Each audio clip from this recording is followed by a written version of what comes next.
But I want to talk about creativity in martial arts. So the physical challenge that I'm having the students do in Kung Fu is to make up your own combinations. This is something that you do as part of the tests later on. This is something that you want to be able to do in every class. And creativity, we talk about it in our society like creativity is just like something that you have, and maybe you have a certain amount of it, and some people are like, I'm just not very creative, and other people think they're very creative. And on some level, sure, this is true, but really creativity is something that we learn and something that we practice.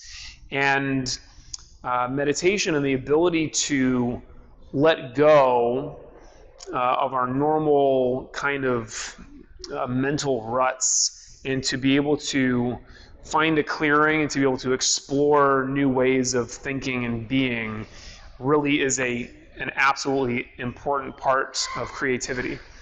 So when I was first thinking about what I was going to talk about, I ended up actually having a conversation with a friend of mine who listens to Joe Rogan. If you don't listen to Joe Rogan, then you are like me. But Joe Rogan has a friend who he talks about from time to time. He practiced jiu-jitsu with, named Eddie Bravo. Eddie Bravo started a pretty well-known jiu-jitsu school that has lots of branches around, and he's famous for a couple of different things. One of the things he's most famous for is he's adamant that you should absolutely smoke marijuana when you're rolling in jiu-jitsu.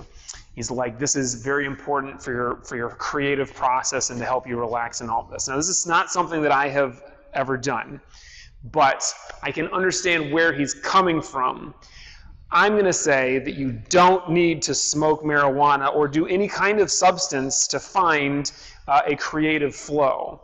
In fact, I think that just doing the activity should allow us and really help us to find a creative flow. And I'm positive that you've all experienced this with something, if not with martial arts, with something, maybe something that feels artistic or something that might not necessarily on its face feel artistic. But when you get into a flow state, and this really is what Mushin is, this state where you are not logically thinking your way through things, this is something that is there for us in practice, something that's there for us in meditation. Really, Mushin is the state of mind that we're meant to go into when we meditate. But with other things, so I've experienced this like I'm working on, back in the day, I used to make all the flyers for the dojo that we hardly ever used for anything, but I would spend hours. I would just be making a flyer in like Photoshop.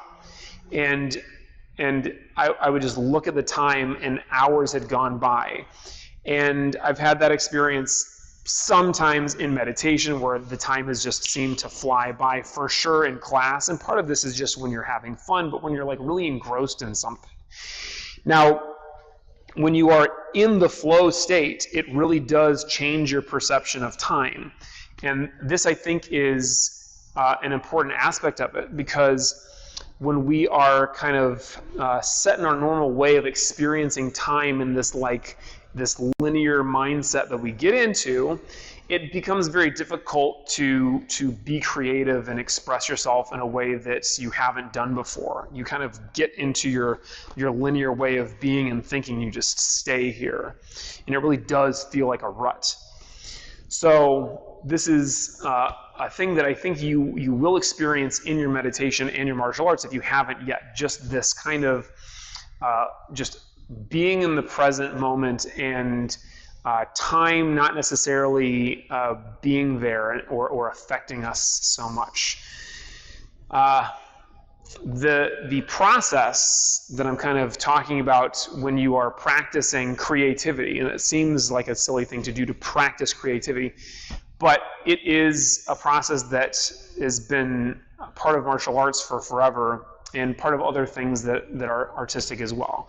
Hudson plays music. What are you playing right now the most? The guitar? The guitar. If you've ever learned an instrument, I played a little bit of guitar. I'm not very good at it. Right now I'm teaching myself the ukulele. I think I'm already better at the ukulele than I was at the guitar.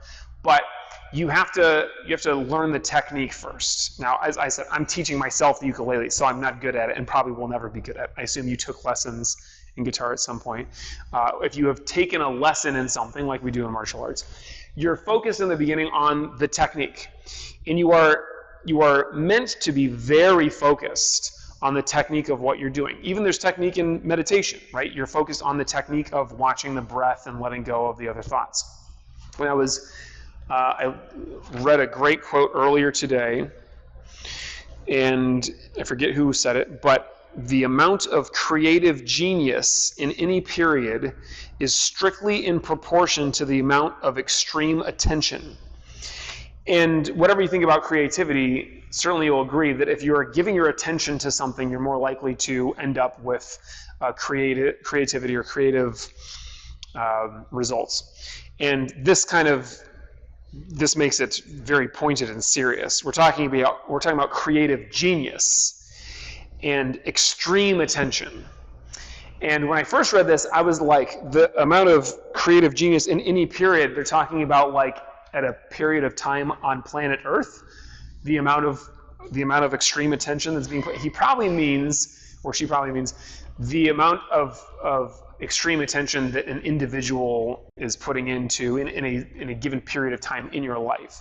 And maybe that's like this hour today, or maybe that's this month or this year of your life. Now, it's not just attention. You can't just pay extreme attention and have that magically turn into creativity. There is an element of this that is letting go. So in the beginning, like when you're learning a musical instrument, you're learning the technique of how to play the chords and all that stuff. And then you have to practice it like crazy. You have to practice it so much that it becomes natural for you. You have to practice so much that it flows through you. And maybe it even becomes a part of just what you do in day-to-day life, even when you're not playing the guitar or doing martial arts or meditating. When you first begin, it's all details. You go into practice, and this practice might take different lengths of time depending on what the thing is that you're doing.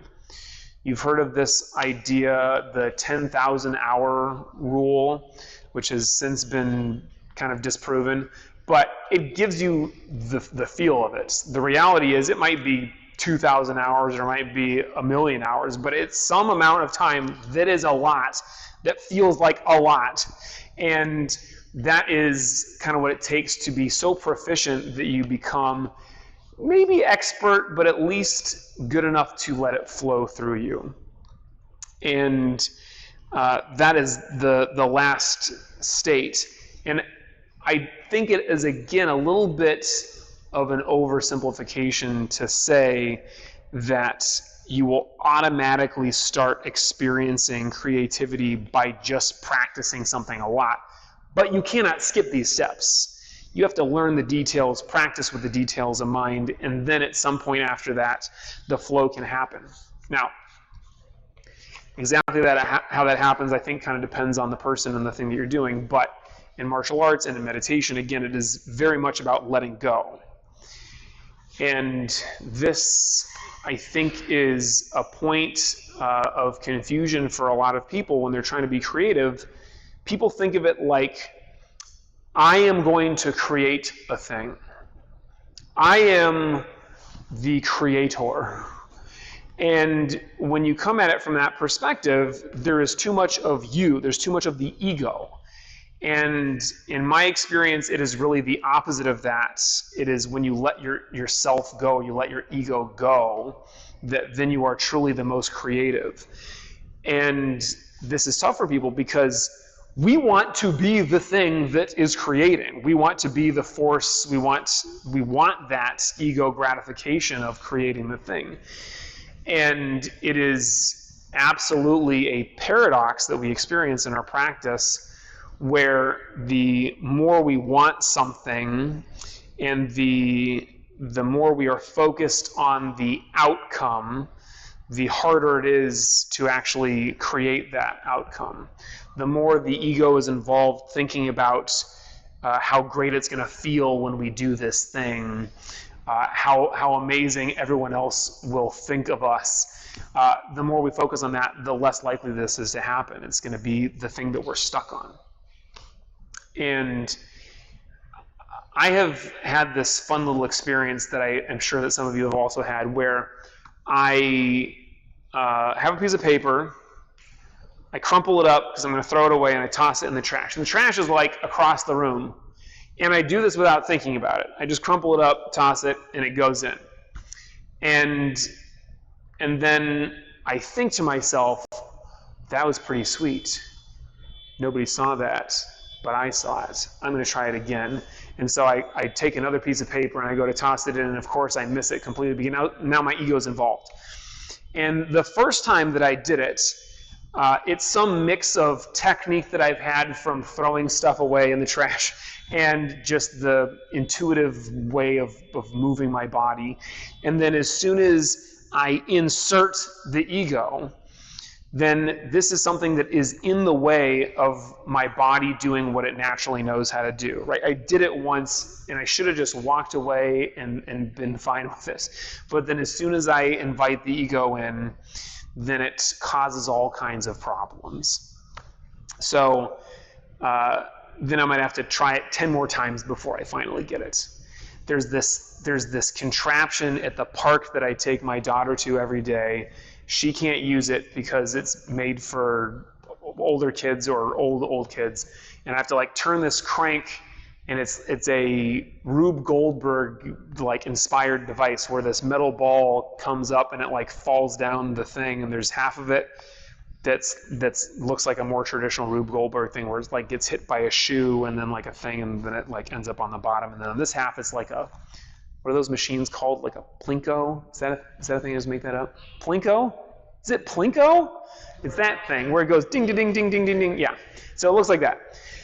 And if I hit it just right, if I turn, there's like a lever at the top, and if I turn it just right, it can like skip the whole ding, ding, ding, ding, ding, and it just goes like whoosh down the circle. And so I've been trying to do that, sometimes successfully, sometimes unsuccessfully. And I know that this is not interesting to anybody here except for me, but it's very interesting when I'm trying to do it. I'm sitting there, and I'll sit there for like 10 minutes straight, and I pull the crank until the ball falls down, and I like turn the thing, and sometimes I get it just right. And I'll get sometimes into the groove with this thing where I'll hit it like 5 times in a row. Usually I'm not. Usually I'm just sitting there like, I gotta work on it, I'll get it. And it's just interesting because some days, the first time I try it, I nail it. And then I'll nail it like 2 or 3 more times in a row. And then some days I try to do it and I can't get it once. I just like get fed up and walk away. Now, Lolo is standing there watching, and she doesn't care at all. She does not know the difference between when I get what I want and what the machine gets what it wants. It's just all the same for her. She just sees the ball, and generally she's not even paying attention to the ball. She's just like looking at a thing over here that's turning whether the ball hits the right spot or not. But she has the right attitude. There's no ego involved. She's so young that I don't even know if she's self-aware, like hardly at all. Like she's just starting to learn words. And this is, again, one of the great things that I think we can learn from watching babies, and that we want to keep kind of this beginner mindset in our martial arts practice and meditation as well. And it all comes down to just letting go. And yet, you can't just let go for most things. We're throwing trash in the trash can from across the room, you can just let go. But the process that we have started, and all of you have started this with meditation, if you're here, most of you have started it with martial arts as well, is get the details. Work so much, pay so much attention, extreme attention. If you want to have creative genius, you must pay extreme attention. Get all the details right and be like a machine so that there's no question about it. You throw the punch so many times that this is the only way that you know how to throw it. And then with so much practice, then it can start to flow through us, right? So when we're sparring, for example, and this is part of what's supposed to happen, like on a green sash test. Samir got to the end of it. There's no way you can will yourself to be good at sparring at the end. You're so tired. You have to. And Sam was there too. I remember Sam. You didn't look as rough though. So, but you you have to just kind of rely on what you have trained yourself to do, and then at the end of the day, you have to just let go, right? If you're sparring and you're thinking like, I've got to win right now, that is the highest guarantee that you will either lose or you'll focus so much on the mistakes that you're making that your experience will be that you're losing. It's the same thing in meditation. If your meditation is like, I've got to win this meditation, whatever that looks like for you, I've got to be super focused the entire time. I've got to be super relaxed. I've got to have some kind of epiphany, some kind of enlightenment, explosive experience in my mind. All of that stuff that we're holding on to is actually the very thing that stops that from happening. So I used to be that way absolutely with meditation. I used to think that meditation, the whole point of it, is for me to win, to experience this thing that is an enlightening, fireworks going off in my head, something that is undeniable, that then I can finish meditation and kind of puff my chest out about to myself and to everybody else. And I realized after years of trying it that way that it just doesn't work. And sure, you can have some experiences. Going back to this whole idea of like doing substances and practice and meditation, the same thing. You can just sit and be so focused and have such an extreme attention to the breath that even though you are kind of trying in that moment, if you try so hard to not let your mind wander, you can have an experience that feels almost like you're high, right? I had an experience where I felt like my head was floating above me. And I know that this was not like the end-all, be-all experience of meditation, because when I started feeling like my head was floating at the top of the ceiling, I started thinking, wow, this is really cool. I'm doing something really amazing. And I still kind of had that feeling. And then it dissipated, and then I asked my Sifu about it, and he's like, just keep meditating. That was always. He didn't say like, that's the thing that you're trying to do in meditation. You did it.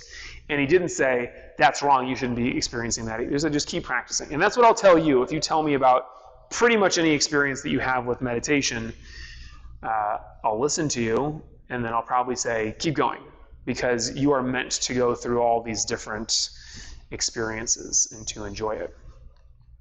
But my point is, if we get attached to feeling like I'm supposed to have XYZ experience and then I don't have it, well, then I'm just left with my attachment. And what we want to be able to do is let go of that, because as soon as you get attached to a certain thing, you're closing off all the other experiences that you can have, and this is the antithesis to creativity. When you start, let's say that you're going to paint something, and you're like, I've got to paint a thing, and it's got to look exactly like this. There's no creativity there. You're doing paint by numbers. And for those of us who are terrible at painting, maybe that's the best that we can get. But if you are going to be truly great, you have to be open to whatever kind of flows through you. Who watched Bob Ross when you were a kid? Just a couple of us. You weren't a kid. It never existed. You watch it now. Okay, so Bob Ross would start painting, and he'd get to a point where I'd be like, this is the perfect painting. It's so great. And he just keeps going. And at some points, I swear, he like painted a landscape, and then he just goes back over it and covers the whole thing with snow. And I'm like, what is he doing? It was so great. And then he had made this one like incredible looking painting, and then he'd end up with another completely incredible looking painting at the end. But the whole time I was very attached to it, and I realized now looking back on it, one of the reasons that Bob Ross was so watchable was not just his relaxing, very ASMR voice, but it was also just like how he would just like flow through it. I'm positive that he didn't start with an exact picture in mind and then just paint that thing. You'd be like, here's a happy little tree, and there's a happy little tree, and there'd just be a whole forest of happy little random trees all over the place that he didn't plan on, like each individual tree. So this is what is there for us when we let go. You don't know what you're going to end up with. You might end up with a landscape of happy little trees that are covered with snow or not covered with snow. You don't know where they're going to be, and this is the joy of our practice. This is the joy of our meditation. This is the joy of life. Can you imagine how boring and terrible it would be if you knew exactly what was going to happen? And that is so rough for us as humans, because we love thinking we know what's going to happen. Creativity is kind of by its nature scary. Letting go that is involved in just letting things flow through us is tough. It is kind of like anti what we're built to do. So we'll practice it. Tonight, you're only going to meditate for like 10 minutes. That's okay. It'll be enough for you to try to practice letting go a couple of times. And Sam's going to get my stuff for me. Thank you, Sam. Sit comfortably. Thanks, sir.